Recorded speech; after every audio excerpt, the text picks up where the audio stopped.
ഈ വീട്ടുവേഷത്തിൽ ഇത്ര തിടുക്കപ്പെട്ട് എന്റെ അച്ഛനെയും കൊണ്ട് നീ എങ്ങോട്ടാ ശങ്കരനാരായണ? അയാളൊരു കൊലപ്പുള്ളിയാണ്. ചെളുക്കെ അയാളാ പോലീസ് ഡിപ്പാർട്ട്മെന്റിലെ നാറുന്ന നാണക്കേടായ അന്തസ്സുള്ള മുഴുവൻ പോലീസുകാരുടെയും ആത്മാഭിമാനത്തിലെ തേച്ചാലും മാച്ചാലും മായാത്ത വൃത്തികെട്ട കറയാത്താൻ അദ്ദേഹത്തെ അയാളൊന്ന് വിളിക്കരുത്. വിളിച്ചാൽ ആ നാവിൽ ഞാൻ പച്ചരിമ്പി പണിത മോതിരവിടും. ഒരു കൊലക്കേസ് പ്രതിക്ക് കൊടുക്കേണ്ട മാന്യത എന്താണെന്ന് എനിക്കറിയാം. ഞാൻ ഈ ചെരുപ്പുടങ്ങിട്ട് കാലം കുറെ ആയിടൂ. അതേടോ ചെരപ്പ ഇത്രയും കാലം താൻ ചെയ്തത്.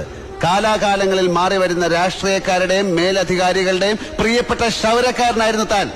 ഇപ്പൊ ഈ തറവേല കാണിച്ചത് മണപ്പള്ളി സുധീരനും അവന്റെ ചേട്ടനും സുഖം കിട്ടാനുമാണെന്നും അറിയാം. പക്ഷെ മോനെ ദിനേശ, നീ പറഞ്ഞ നിന്റെ ഈ കുലത്തൊഴിലുണ്ടല്ലോ, അത് എന്റെ ദേഹത്ത് നടത്തല്ലേ. കൊലപാതക കേസുമായി ബന്ധപ്പെട്ട് നിങ്ങൾക്ക് അദ്ദേഹത്തെ ചോദ്യം ചെയ്യാം, കേസ് രജിസ്റ്റർ ചെയ്യാം, കോടതിയിൽ ഹാജരാക്കി തെളിവുകളും സാക്ഷികളും നിരത്തി വെച്ച് വാദിക്കാം. എന്നിട്ട് വിധി എഴുതാനിരിക്കുന്ന തിരുമല